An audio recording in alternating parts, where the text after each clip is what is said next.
So we have so we are going to change industry right now. So we have a guest, and his name is Bill Cecil. And he's VP, Machinery and Automation. And he's much more than this, because this is a title. But I think influencing a lot what is going on in this company, MeadWestvaco. So please say hello to Bill. So Bill, I have a question for you. Sure. So we were discussing about what you are doing, and it seems to be quite strategic, but do you think your board of directors is valuing what you do with Dassault Systèmes? Well, I was unclear as to yesterday for sure, but we had the opportunity yesterday to do an extended version of what you're going to see today to our board of directors in Atlanta.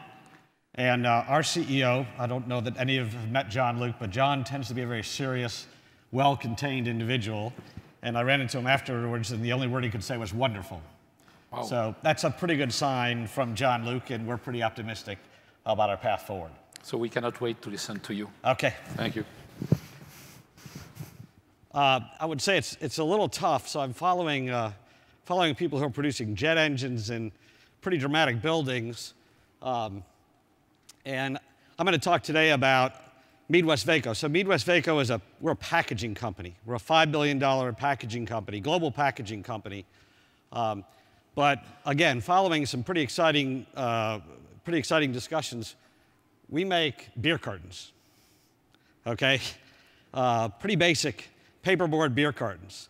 And for a long time, what we thought about beer cartons was it was a way to get bottles of beer or soft drink from the customer's factory to the market.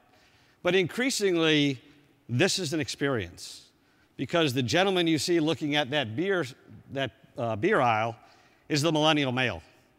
They are the target for most of our brewery customers, and that target is a very elusive target. I have a millennial male son, and I can guarantee you he's very elusive about what he thinks. And they're an unusual generation. Read the other day that they brag about not being in debt. Now, I don't know how many of you are in my generation, maybe the other generation, but I never found myself bragging about not being in debt. But they're looking for a different experience. The millennial male is kind of in transition. So they're out of college, maybe have a job, maybe getting their first promotion, maybe getting engaged, but they have not landed where they're going to land full time. And so they're a very interesting generation that our customers, people like Anheuser Busch, are very, very interested because they don't know where they're going. Some of them are trying to go all the way to wine because wine is a bit prestigious. But they're very confused by wine. They don't know that Chateau Dassault makes a great Saint-Emilion Grand Cru. At least in my opinion, they do. And I'm sure Bernard has a love of that wine as well. So that's the consumer. And we have become increasingly worried and increasingly supportive of our customer about how do they convince the millennial male. So as I said, we make a lot of soft drink cartons. If you buy a fridge pack, everybody's probably bought a fridge pack made by the Coca-Cola company. We make 1 billion of those a year for the Coca-Cola company. Yeah, that's a lot. I'm not sure how we make all those. But I'm going to talk mostly today about beer because beer is a very exciting market right now. It's not very exciting for our customers. The market's flat to declining. But for us, that's an exciting time because we're trying to help them grow that market. We're trying to help them keep the millennial male from going all the way over to wine. And so we've taken an approach over the last 3 or 4 years that's very different from what we've done in the past. And we call that insight to in-market. And so this is very different than getting rolls of paperboard and converting those into cartons. It really starts with the consumer. And MeadWestvaco has invested significantly in bringing in consumer insight specialists from places like P&G and GSK into our organization that help us understand people like the millennial male. We've also brought in a team we call brand engagement. These are ad agency brand managers that we brought into our organization that help our customers take that insight and understand our customers' brand strategy and convert that into a brand packaging strategy. Now, interestingly enough, even major customers like Anheuser Busch and Coca-Cola don't do any consumer insight work on what we call the secondary package. So the package that you see in the store, the 6-pack or the 12-pack. They do lots of work on flavors, lots of work on the primary containers, the bottles, labels, graphics, but no work on secondary packaging. So we're able to provide that. That feeds our design and innovation process. And we have global designers. We have them in China. We have them in Australia. We have them, obviously, in the US, all over Europe. And they undertake that conceptual design process. But interestingly enough, they do that with knowledge of materials and converting. And that's because all of the paperboard that we use globally is made in Alabama. Talk about manufacturing in the US. So we ship 1 million tons of paperboard a year around the globe, including places like China and Australia.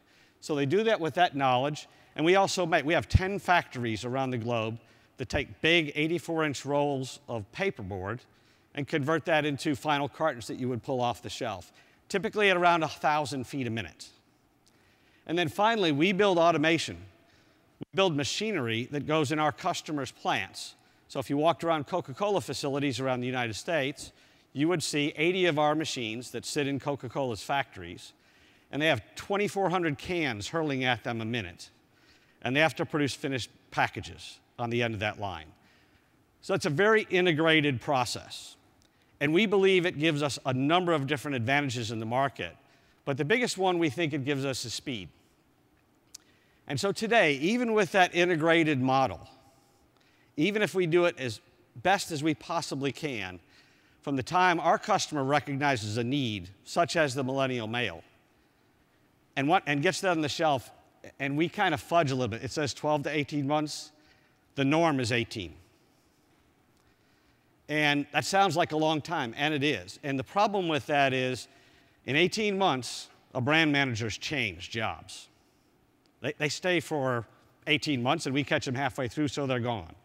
Or think about the millennial male, how fast things are changing in his life and his experience with the product. You know, you think about just drinking beer. So beer is an alcoholic beverage, and most of us would like to think we judge that on taste. That's not accurate. If you think about the millennial male, if he's sitting around with his buddies at home watching a football game or goes into a singles bar, I bet he chooses 2 different products. Because in the second, it's all about his image. It's about the badge that he's wearing when he has that experience of going into a singles bar. And so we're not satisfied because our customers are not satisfied. They're not being successful with an 18-month cycle. And so in talking with our partners at Dassault Systèmes, starting about 3 years ago, we looked at our insights to in-market strategy, and we looked at the Dassault Systèmes strategy, sitting in a room in Vélizy, and we looked at the 2 of those and said, those look identical, except we make beer cartons, you all make software and systems. But it struck us that that was the ideal partnership, that our strategies were aligned. And so together, we set a goal 3 years ago of reducing that cycle from 18 months to 6 months. So why did we choose 6 months? Well, we thought together that if we try to go from 18 to 12, we will tweak the process. We'll try to find weeks here, weeks there, and take little bits of time out. So we set a very aggressive goal of 6 months because we had to change the way we thought about how we do this. And that's where the 3D experience for MeadWestvaco comes into play. And we had the opportunity to have Bernard and Monica and some of the team at our recent Drink Tech show that we'd been building towards for the last 3 years. It's the largest show in the beverage industry. It occurs every 4 years in Munich, so we're surrounded by beer in Munich. And I think we were all amazed at what we were able to achieve in that 3 years, and all very excited about the possibilities for the future. And so there's 3 aspects that we have been focused on over the last 3 years, and they're in the bottom end of our insights to in-market process. Now, we had the opportunity to share this with Monica, and Monica, let me just say, pushed us a little on our thinking. It doesn't seem normal if you'd met Monica in the past, but she was a little bit aggressive in saying, but you guys are ignoring the top process. And she's absolutely right. I think she's right a lot. And so I will say that we have already started our thinking on how we can approach the top part of that market. But I'd like to share with you the progress we've made on the bottom. So there's 3 aspects of our process. First, there's the ideation process that our designers, our industrial designers, and our carton designers go through to try to bring a product to the market that millennial male will want to buy. The second part of that process is we have to then make it. And as I said, we make 1 billion cartons a year for the Coca-Cola Company, which means you have to do this at scale. We supply $1 billion worth of cartons like this globally through 10 converting plants around the world. So we have to be able to take those designs and make sure they can be manufactured at a reasonable cost that creates a business case for our customers that will allow them to be sustainable in the marketplace. And the third piece is we have to automate that. As I said, we have speeds, we deal with speeds in our customers of things like 2,400 cans a minute, 1,500 bottles a minute, 24 hours a day, 7 days a week, 356 days a year. That's all the Coke and the beer that people are drinking worldwide. And so we have to help our customer manage through that entire process. And the challenge we had was each of those aspects, while we had people connected and we had a good organization and you could see our insights in market strategy, our tools were not. We go from 3D to 2D to 3D to 2D, back and forth the entire time. And so as we evolved with the team at Dassault Systems, it made perfect sense for us to move forward with a 3D-based experience that we could drive from insights to in-market. And so that's the collaborative platform we've been adopting. We look to continue to do this. We've been primarily doing this at our location in France. A little bit easier for the French to work with French. I was thinking about Bruno and his team. You've had to cope with Bruno for a year and adjust. I have the opportunity to lead 200 French engineers, so we should talk about that when we're done because maybe there's some learnings we can each have. But let me talk a little bit about the front end of the process. So our ideation and design. When our designers conceptualize a product, they conceptualize it in 3D. That's the way you interact with the package. But our designers, up until recently, were designing in 2D. They were sketching on whiteboards, they were sketching on paper, and when they got done, there was no value, there was no electronic value to that product. And so as we've adopted the Dassault tools, we've adopted Natural Sketch as the perfect front end to the process, because now we're sketching, but we're sketching in 3D, and when they're done, the product has some value. In addition, we have to deal with the primary container, and in many cases, our customers are still in the final throes of designing that, and it takes a long time for them to give us a product, and that delays the entire process. So what has in the past taken days to come up with actually the initial package design, weeks sometimes, we can now do that in an hour. It's a dramatic reduction. And there's really 3 phases, and I'd like to run some short videos, and these are our French team, starting with the design of the primary package. Now, it's sped up. They're not really that fast. It's sped up so that we can compress it in time for today. But the first part is, typically, we might only get a JPEG image of the bottle at the early part of the process. And up until we actually had a final bottle, we couldn't do anything. And so now, and if you could roll that video, this is one of our designers, Julien, and he's taken a JPEG image of a bottle. This is the bottle we used at our Drink Tech show, and he's actually creating a 3D version of that bottle. And he could literally do that in about 10 minutes, which used to take us weeks to get the identical thing from our customer. Now, if a customer actually chooses to give us a drawing with dimensions, even quicker, because we take that 2D drawing and we immediately turn that into a 3D representation. So now we have a primary container to drive the process and to work with.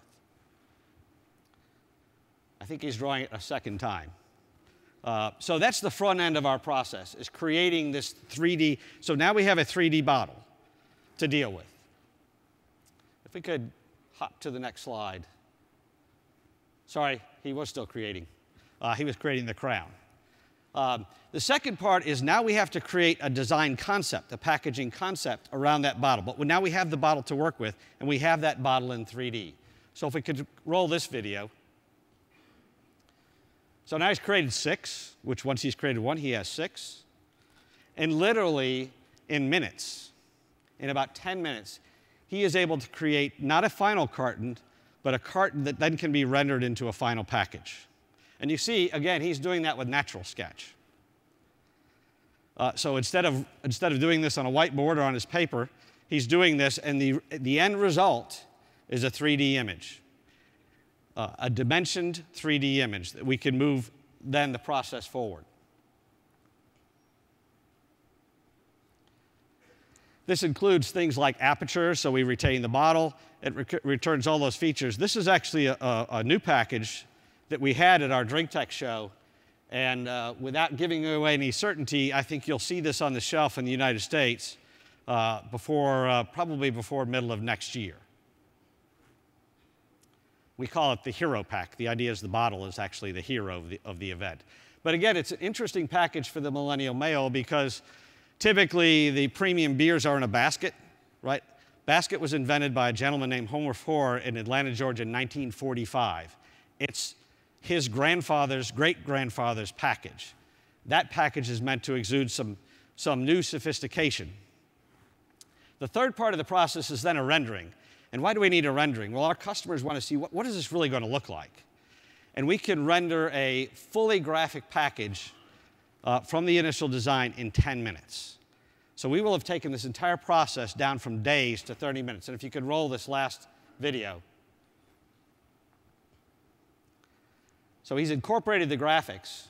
And we used to have to make packages. And then we used to have to laminate graphics to them. It would take days and cost a fortune.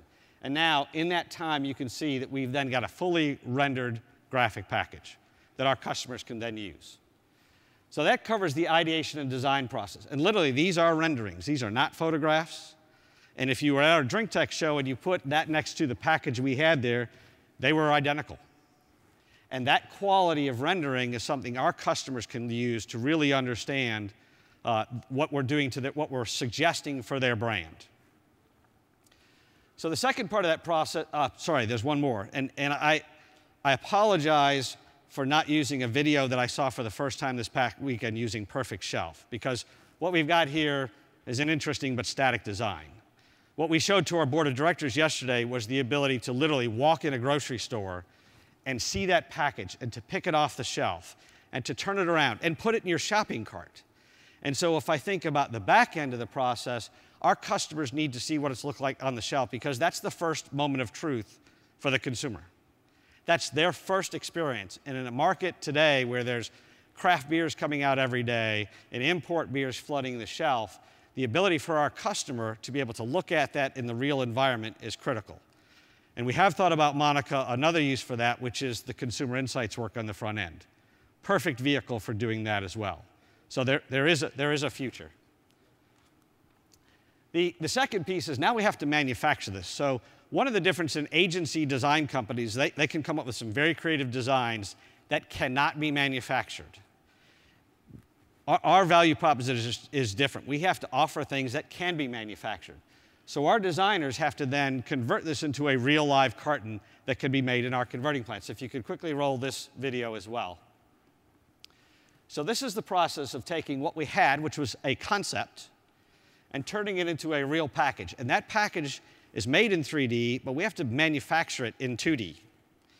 And so we have to turn it back into 2D. Again, this process used to take weeks. It had to be fully vetted by our converting operations around the world. We could literally now do this in a day. We've taken what has taken weeks and converted it into a day. So not only can we design it, but we can lay it out on various parts of our equipment and our converting plants on a global basis. We can also do things, and I'll show you in a minute. We can look at all the downstream implications of this design. And Julian wasn't quite fast enough, and we're running low on time. So let's skip to the next slide. You can see it now in 2D. And so we have to analyze this package to make sure it can be made. And we can go all the way down. Not only are those are cutting devices, high-speed cutting devices, again, 1,000 feet a minute. We can also see how it's going to palletize, and we can calculate how many trucks it's going to take to ship that to our customers. We can also start to talk about CO2 footprint. And we can talk about the full cost of ownership of that package from very early. And we can also talk about, so I said we talk about CO2 footprint from our plant. We can also talk about how this is going to lay out. We can also talk about how that finished design is going to ship from our customers' plants to the market, how many trucks that's going to take. Now, the last piece is automation. We are a bit unusual. We are about a $30 million machinery company that I lead, 3 operations, as part of a $1 billion packaging company. That gives us the opportunity and the funding to create some very, very unique capabilities. Increasingly, the automation that we're designing and building is software-driven rather than hardware-driven. We put a machine in New Zealand at Line Brewery about 2 or 3 years ago that was spec'd for 27 different package combinations. We've added 8 new packages that were never conceived when we built that system, and we did that entirely with software, not a single change part, which is absolutely amazing. And so we have to consider the automation piece of this. And that's really where we started with the team at Dassault Systems, which was how do we use our simulation capabilities? When you think about the machine we sent to Line Nathan, it's got tens of thousands of lines of code. And prior to the work we'd done, we would have to wait till that entire large 40-foot-long machine was built, 6, 7 months, and then test all the software. That's not the way we want to do it. We want to test it on a virtual copy of that machine. That allows us to the final testing, which used to take 25 days, we now can do our final testing in 5 days. So we've saved basically a month. And this is just a brief view of that simulation that helps us understand how those will interact. That a very basic machine. You can see as we think about a complex machine how much more difficult that will be. And in addition, if we couldn't simulate that software, we'd spend the first 6 months in customers' plants trying to make that machine run correctly day in and day out. And that just won't pass with most of our customers. So what this does is this really ensures that we can provide our customers with an experience that the consumer will drive the consumer, this increasingly complex, fragmented consumer, to buy their beer versus someone else's beer, or someone's wine, or someone's spirits, which is critical to their markets today. And we can now go from concept sketches to a full value chain analysis that used to take us 8, 9, 10, 12 weeks, literally in days. And we are doing it today. And the feedback we got from our customers at our DrinkTech show, even to someone like me, the eternal optimist, was overwhelming. And I add to that, as we were showing Bernard and his team, Bernard leaned over to me and said, "You have realized my dreams." That made us feel pretty good. That's another bit of reinforcement from another area of the business. So, in conclusion, the insight to in-market is critical to our approach. We believe it's unique. Bernard told me when I saw him earlier today that he toured the entire DrinkTech show, didn't see this approach anywhere else out of 1,400 exhibitors that supply the beverage market. And so we think this is a winning approach, but that approach has to be, that approach requires, integral to that is a collaborative platform so that we can do this on a global basis, and it requires a 3D experience that we've just seen. We are truly excited about what that might bring to our business. As I said, our board never claps their hands at the end of anything. We got that yesterday, so that was pretty exciting for all of us. And that's our story. Hopefully you'll see that package I showed you in the market in a couple of years. We'd appreciate it if you all drank more beer and soft drink that was in paperboard cartons. That would allow us to fund more investment in our tools, so it comes full circle. And thank you very much for your time today. Really appreciate the opportunity. Thank you.